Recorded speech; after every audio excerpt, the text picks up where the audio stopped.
Donc, Monsieur Sawadogo, vous venez pour le poste d'analyste en gestion de projet chez nous au Mouvement des Jardins. C'est bien ça? C'est ça. D'accord. Dans un premier temps, j'aimerais ça que vous me disiez qu'est-ce qui vous amène à postuler sur le poste d'analyste en gestion de projet chez nous? Ce qui m'amène à postuler chez vous, c'est surtout l'intérêt que j'ai pour le poste. OK. Alors, ma compétence en matière de gestion de projet repose sur trois piliers. OK. Le premier pilier, c'est mon expérience d'à peu près 3 ans en gestion de projet, en analyse de processus. OK. J'ai eu à collecter des données, élaborer des plans d'action et mettre en place des indicateurs de performance. OK. Le deuxième volet concerne mon parcours académique. J'ai terminé une maîtrise en administration qui inclut des cours majeurs en gestion de projet, en analyse de processus. OK. Et j'ai aussi une certification reconnue en gestion de projet du PMI. OK. Le troisième et dernier volet concerne mes habiletés, mes excellentes habiletés interpersonnelles que j'ai pu développer chez Toastmasters International, OK. ainsi que mes capacités d'organisation, de leadership et de respect des échéanciers. OK. Merci, très bien. Dans le fond, que connaissez-vous de nos produits et services chez Desjardins?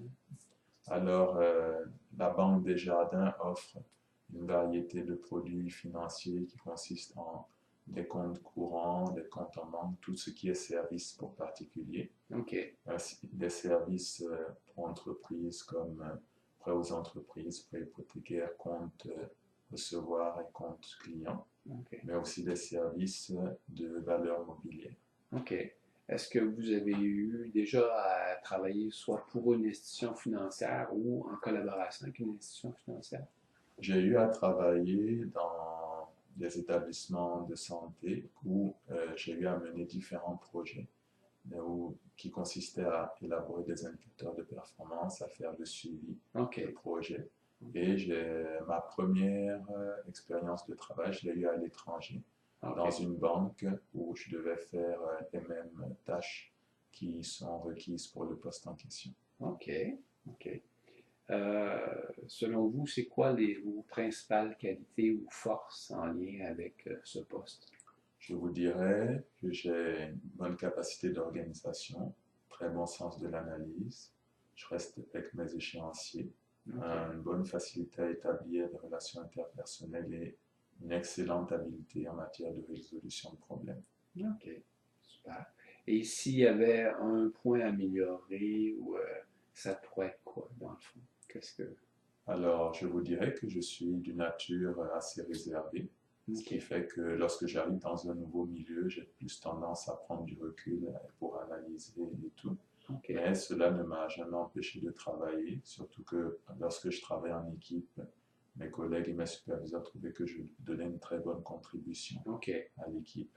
OK. Puis si j'avais à contacter, dans le fond, soit un ancien employeur ou un ancien collègue où vous avez travaillé, qu'est-ce qu'il pourrait me dire à votre sujet?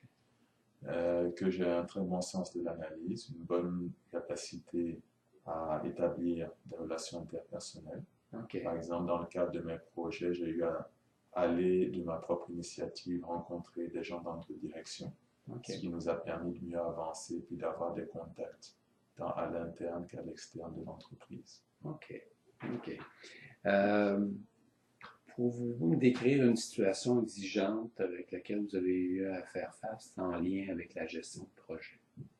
Alors, une des situations les plus exigeantes sont souvent le respect des échéanciers. OK. Lorsque j'étais chargé de projet au CHUS, j'ai eu à collecter des données afin de préparer des ateliers de restitution. Cela impliquait que j'avais une date limite pour collecter, analyser et présenter les données avant que l'équipe ne revienne en vacances. OK. Dans ce même cadre aussi, j'avais un délai d'une semaine entre le premier atelier que j'avais élaboré et OK. le deuxième, ce qui fait que j'ai eu à planifier l'ensemble des activités nécessaires à la préparation du deuxième atelier, OK. tout en m'occupant de la restitution des différents résultats qui ont eu dans le premier atelier. OK. OK. Puis, est-ce que vous avez, dans votre parcours professionnel ou de formation, euh, établi comme une réalisation dont vous êtes particulièrement fier?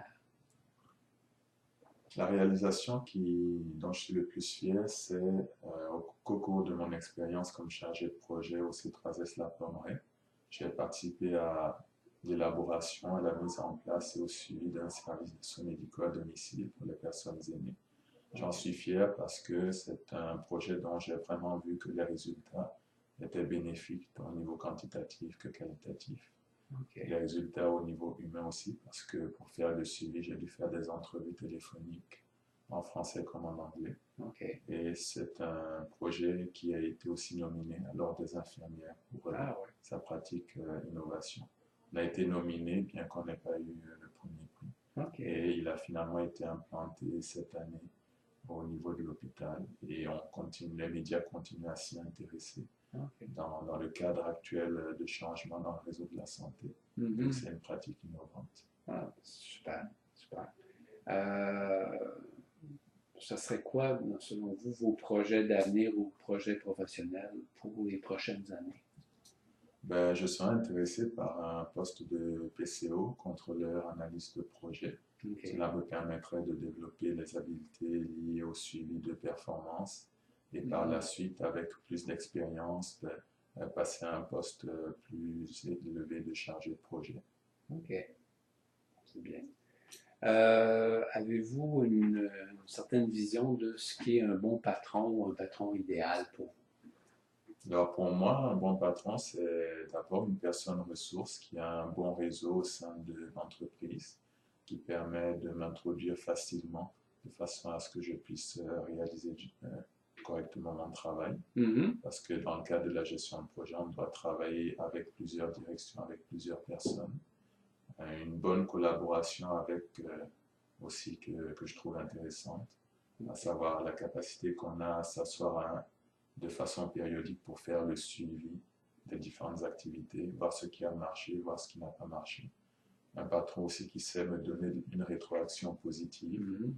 dès qu'il y a un problème, qui immédiatement me le fait savoir, OK. pas qui ne va pas attendre et puis me dire eh ben, depuis que tu es là, j'ai remarqué ceci, cela. Donc un patron qui est vraiment ouvert d'esprit, avec qui on peut discuter ouvertement pour résoudre, euh, pour trouver des solutions. OK, OK, c'est bon. Euh, Pouvez-vous me préciser un petit peu au niveau de vos attentes salariales, qu'est-ce que vous attendez d'un poste comme celui-ci? Alors, après avoir regardé un peu l'échelle salariale sur le marché et en faisant le lien avec mes compétences et ma certification, je m'attendrais à un salaire compris entre 35 et 45 K. OK, Néanmoins, je ne voudrais pas être que l'on s'attarde au niveau du salaire, parce que je suis flexible, étant donné que j'ai une expérience assez junior intermédiaire. OK, OK. Mais avec la réalité du marché, Oui, oui, c'est oui. ça à quoi je m'attendrai. C'est sûr qu'ici, on a des échelles salariales qui sont concurrentielles avec les, euh, les entreprises financières de notre secteur. En fait, on devrait être correct pour s'entendre à ce niveau-là. Oui. Euh, à partir de quel moment vous seriez disponible là, pour travailler chez nous? Aujourd'hui, nous sommes mercredi. Mhm. Advenant que j'ai des nouvelles assez rapidement, je serai disponible pour commencer mardi ou mercredi prochain. Bon, ben, parfait. Euh, Avant de terminer, j'aimerais ça vous demander pourquoi on devrait vous engager, vous, plutôt qu'une autre personne. Alors, je vous dirais que je suis une personne parfaitement bilingue, français et anglais. OK. J'ai une certification reconnue en gestion de projet, ce qui fait que je maîtrise les concepts ainsi que les meilleures pratiques. OK. J'utilise souvent MS Project, le logiciel OK. nécessaire à tout gestionnaire de projet. OK. Et j'ai aussi un grand intérêt pour le secteur dans lequel vous travaillez. OK. OK. Avant de terminer, est-ce que vous avez des questions ou des précisions que vous aimeriez avoir, soit pour le poste ou la suite de la démarche? Ben, ce qui, j'aimerais savoir, je ne sais pas si je peux poser la question à cette étape, mais je voulais savoir quelle était la nature du portefeuille de projets OK. que vous avez, à savoir est-ce que ce sont des projets en technologie de l'information, est-ce que ce sont plus des projets en immobilier, est-ce que c'est plus des projets organisationnels? OK. C'est clair que pour l'instant, dans le fond, il y a une période de familiarisation qui va vous permettre d'aller dans les différents départements, les différents secteurs de besoins comme tel pour faire un premier survol. Et par la suite, on sera en mesure d'évaluer en fonction des besoins les plus pertinents et de vos intérêts aussi vers quel type de projet qu'on pourrait vous guider là, pour la suite.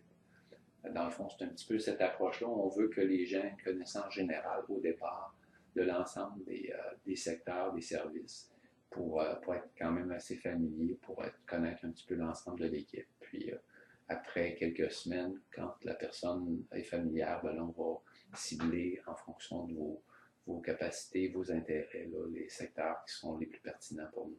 D'accord, je comprends. D'accord? Oui. Donc, écoutez, pour nous, ça serait, dans le fond, une rencontre préliminaire, donc il n'y a pas une seconde entrevue, mais ça nous a quand même permis de faire un premier survol et on sera en mesure de vous donner des nouvelles d'ici la fin de la semaine ou plus tard en début de semaine prochaine. Est-ce que ça vous convient comme ça? Oui, ça me convient. Très bien, merci, M. Mario. D'accord, merci. Bonne journée. Bye bye. Bon, super.